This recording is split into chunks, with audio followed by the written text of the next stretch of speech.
Cole, you're coming from a championship winning place. I guess what was kind of the selling point for Tech?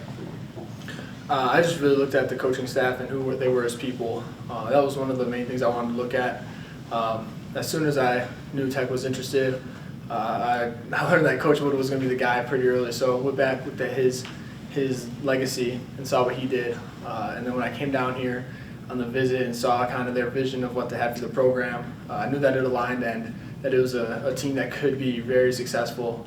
And it was going to be pretty similar to the culture, especially with Coach Barlow and stuff that he does in the weight room. So I kind of knew that they were going to have the same mentality going forward.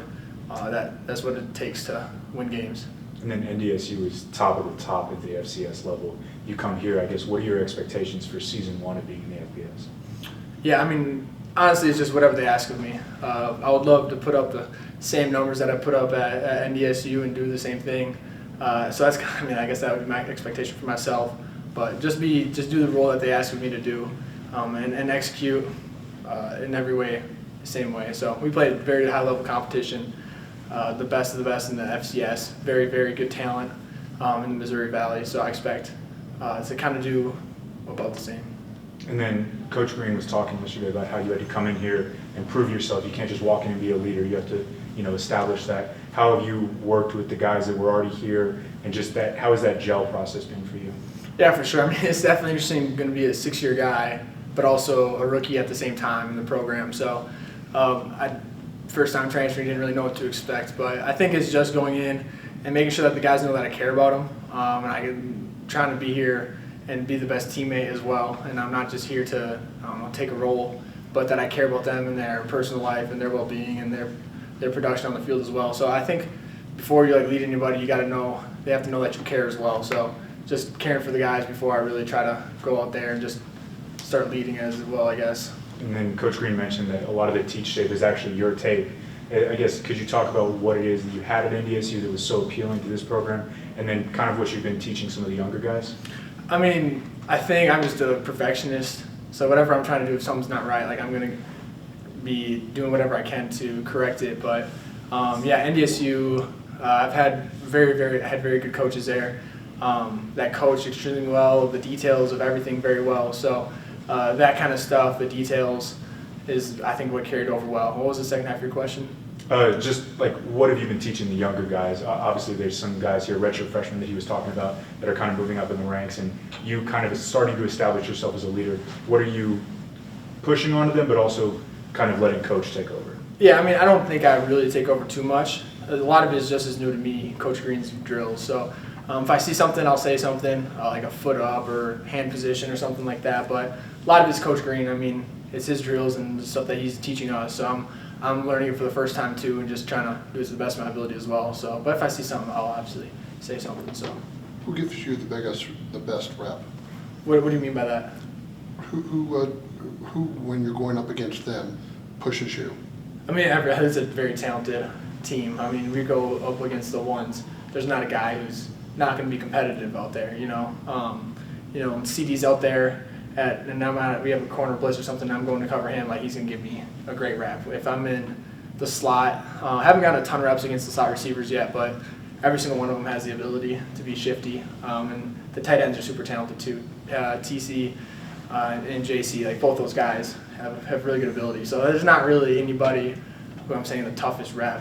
I think every single rep that you take, you have to be as locked in as possible. So what are your personal expectations for this year and your performance? I guess performance-wise, just to, do what the coach is asking me.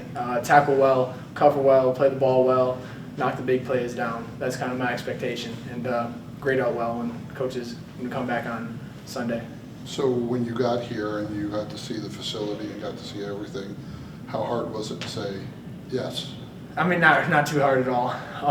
I kind of knew when I came to these facilities, the people mattered a lot to me, and that was a good selling point. When I kind of got to meet the people, meet their families, see how they cared for my family as well, that was something that was really important to me.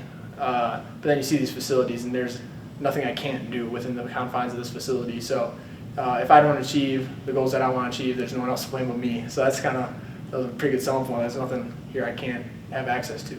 So which one of your teammates in your room are you the closest with? I don't know if I'm like super close with anyone in particularly.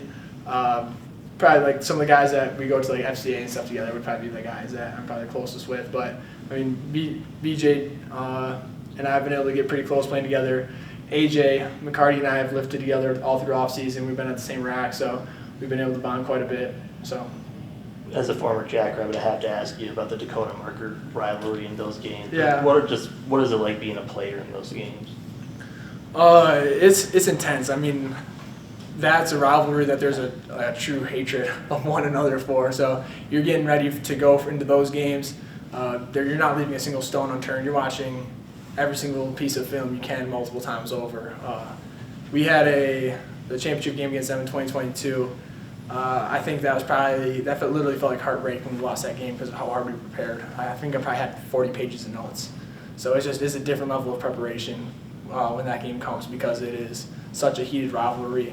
Two programs that are at the top of the top and do everything the right way to win football games. So what was this year like for you as you were out, you were making Right. a decision what your next step was, and that you're away from the team while they're going on and doing this? What was that like for you, kind of handling everything? They actually allowed me to come to the games.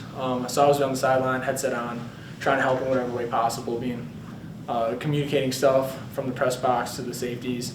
So, I mean, it was tough. I'd obviously want to be out there.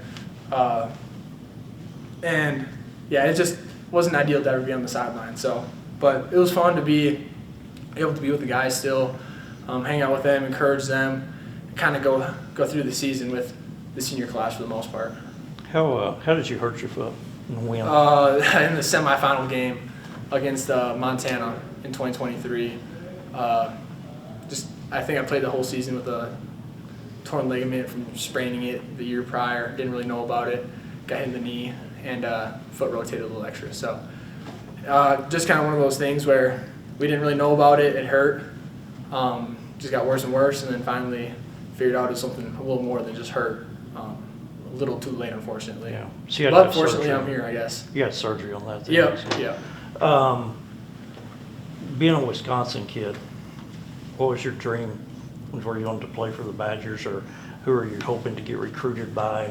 And you had some good stats in high school. What were your hopes when you were coming out of high school? I mean, obviously I wanted to go to play for the Badgers growing up when I was a kid. There was a couple schools that I had wanted to play for out of high school. But shoot, NDSU was one of those schools. So I went there as a sophomore, after my sophomore year of high school, just to go to their prospect camp, kind of do the recruiting process and seeing just like the championships they won. So when NDSU had offered me, I knew it was going to take like a Big Ten school or someone probably to have me not go to NDSU.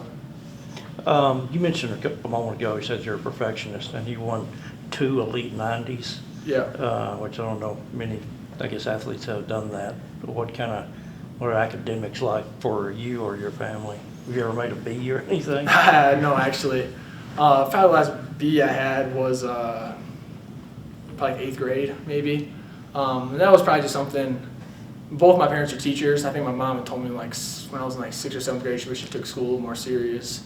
And probably part of it is I haven't had a B in a while, might as well keep it up. So we'll see if it happens. I actually might get one this semester, unfortunately. Missed half of an assignment first week, so that was unfortunate. But we'll see what happens. So what are you studying? University studies right now. So I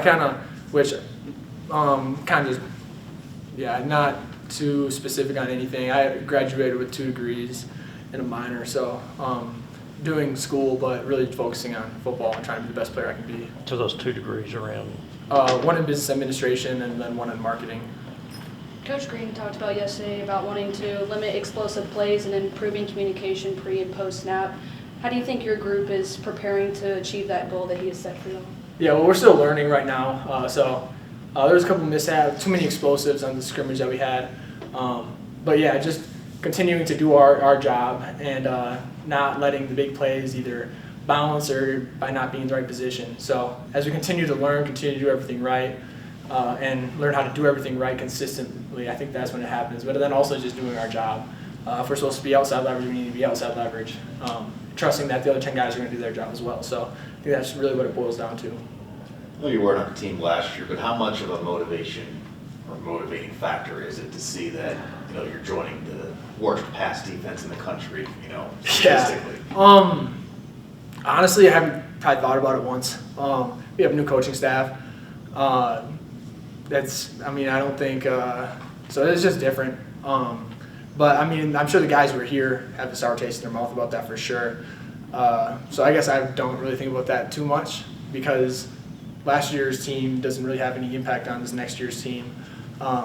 And that's a good and bad thing because they won some very good football games, but then also it's a good thing because we have a chance to improve and be better at maybe the stuff they weren't as good at last year. But that's not really the focus. The focus is just being the best team we can be. So what motivates you? Great question. I just want to be the best I can be at what I do. I think that's really the ultimate motivator is I want to see how good I can be. I don't want to live my life with regrets or excuses. So if I'm going to do something, I want to see how good I can be at it. In terms of crowd noise, obviously playing at the FCS level, you had plenty of it, but coming here, it's a whole different level of the Big 12. Coach Green was talking a little bit yesterday about how you guys are working on that communication, getting a little bit louder with each other. How are you simulating game noise, and how aggressive is he actually being with how loud you guys are having to play? Right. It's just nonverbals. I don't know if you've heard of the Fargo Dome before, but it's a dome, so the noise can't get out. So that's not something new to me.